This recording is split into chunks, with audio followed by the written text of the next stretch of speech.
Well, here we are again, and by the time you get this, it'll be, what, the 26th of September?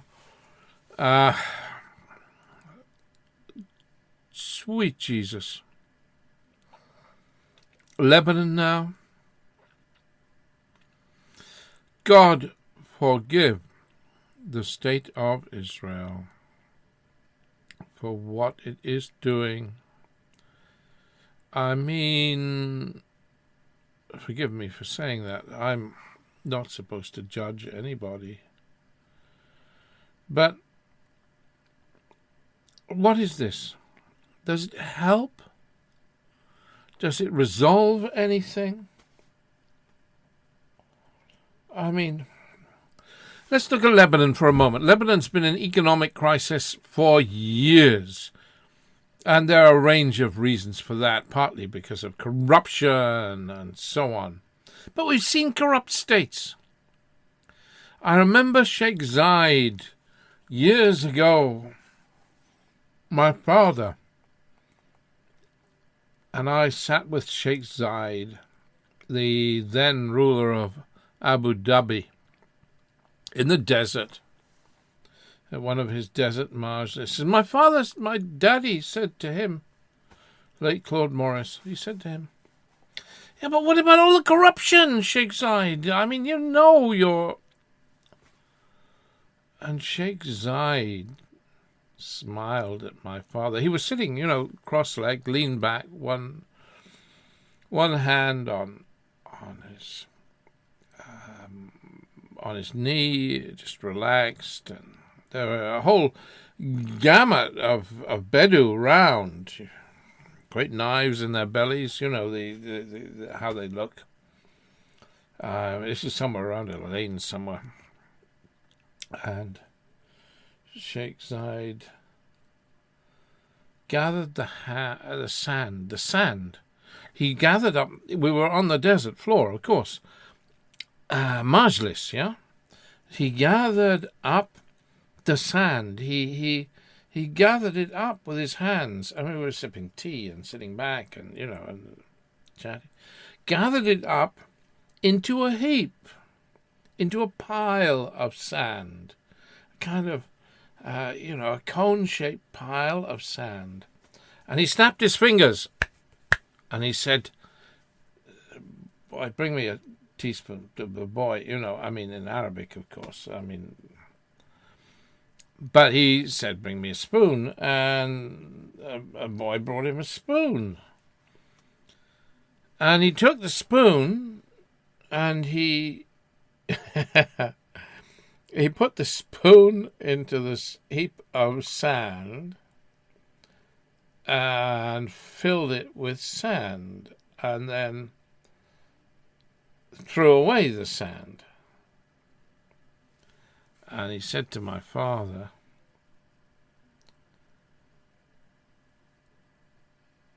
"How much is gone?" Because the heap of sand looked just the same. So this was my daddy and Sheikh Zayed speaking about corruption. Lebanon's rife with corruption. And the banking system is rife with corruption. But what helps immensely to keep Lebanon a failed state. My friend Jaffa will never forgive me. He doesn't like me calling Lebanon a failed state. Well, it's not a failed state in the sense that it limps on, but it is a failed state in so much as the whole banking system has collapsed. The United States of America does that. Oh, God forgive you, United States of America, with your Caesar sanctions and your other measures to stop money going to Hezbollah when most of the population of Lebanon is Hezbollah. God forgive you. Because what you uniquely do United States of America is sustain Lebanon as a failed state. I mean, you've done the same for Syria. But Syria has managed... Syria, after decades of sanctions from the United States, has managed to find its own way of surviving. Lebanon hasn't, really. It's a clientelist state. It's a state that's run by sheikhs and such, and, you know, I mean, well, it's okay.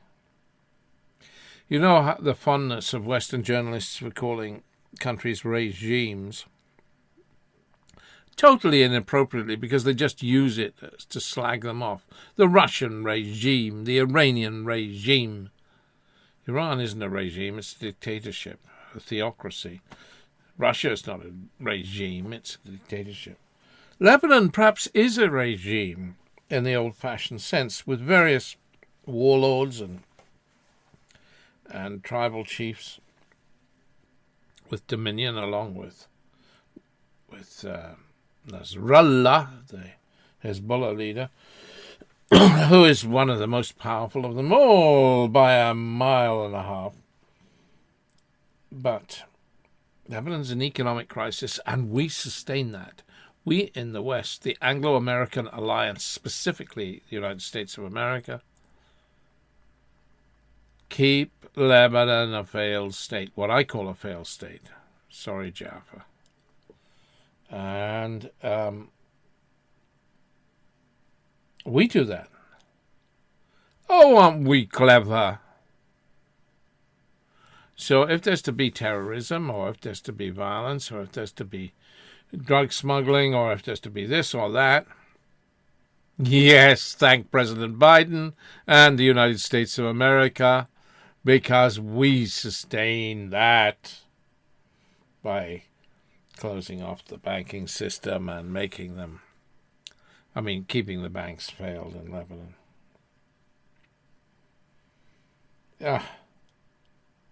Now we have war in Lebanon by Israel's hand.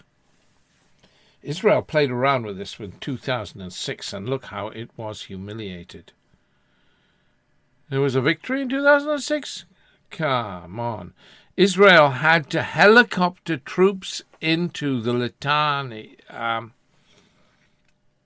River banks in order to pretend for the cameras that it had conquered. It conquered nothing. Israel was pathetic in the 2006 war. Land forces completely feeble when faced with Hezbollah. But, of course, the attrition for Lebanon was colossal. All the civilians killed. And now we're doing it again. There are only about 5 million Lebanese. There are plenty of others. A couple of million Syrian refugees, 1 million or so Palestinian refugees. That helps cripple Lebanon. But Israel now is sustaining Lebanon's failed state status. It's helping the United States by pummeling Lebanon brutally. You stupid buggers. Honestly. What do you think you're going to achieve? Well, I know what you're going to achieve. You're going to keep Netanyahu in power because his right-wingers will love him. Oh, bless him, let's have more war. God, it almost makes me feel like backing Donald Trump. I have a vote in Georgia where I have, registered for a vote in the U.S. I'm living overseas in Cornwall, UK, but I could, and Georgia is a swing state, I could exercise a vote. Why did I say it makes me tempted to vote with Donald Trump? Because Trumpy At least is a non-war. He's an isolationist. You know, even when Iran thumbed its nose at Trumpy and shot down the American drone that was so important to the United States, spy drone. Trumpy did nothing. He doesn't like war. What's Kamala going to do? Kamala is at least more pro-Arab. These words, of course, pro-Arab, pro-Israeli. You can be pro-Arab and pro-Israeli. You can be pro-both. This is one of the major points. I am pro-Israeli. I believe in a Jewish state in Israel, a state of Israel that must survive.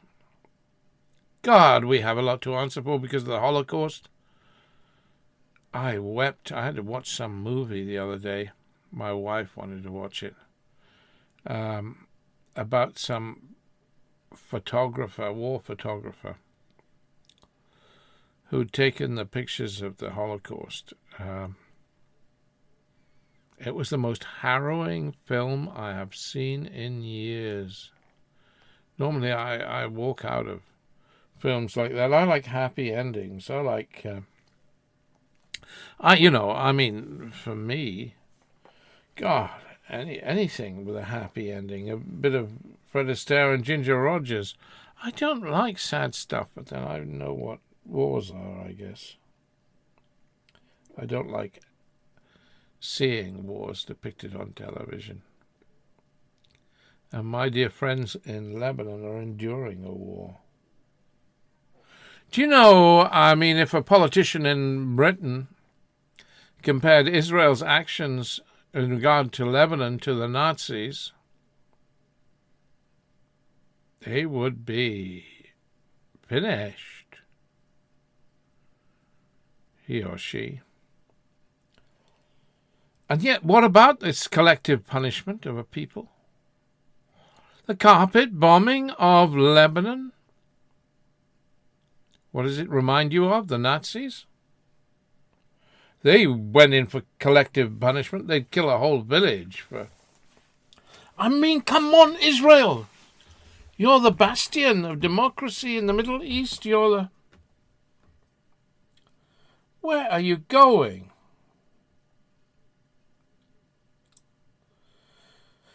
I don't care, really, whether Lebanon is a pale state or not, as long as we get an end to this war. Lebanon doesn't need to be the new Gaza. We've had enough of that now, please. Lebanon does not need to be the new Gaza. One Gaza is enough. Bibi Netanyahu. God, what am I going to do as a Christian? I'm supposed to pray for my enemies. Is Bibi Netanyahu my enemy? Is the enemy of the world? Is he trying to destabilize the whole Middle East? You remember the pager thing. It's only a few days ago. You've probably forgotten already. The news window is so vast. Those pages, you realize all the thousands and thousands of injuries were people's eyes. Do you realize what that means? It means that Israel sent a message on the pager moments before it sent the message to explode the pager. So those poor people were looking at their pages as they exploded.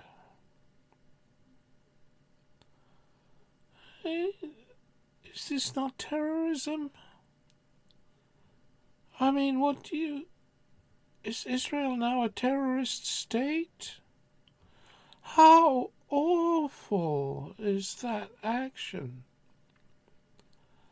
Can you conceive? Does it not make you weep? Our Israel, we care about a Jewish state. We care about a Jewish state in the Middle East. Has it become so degraded and so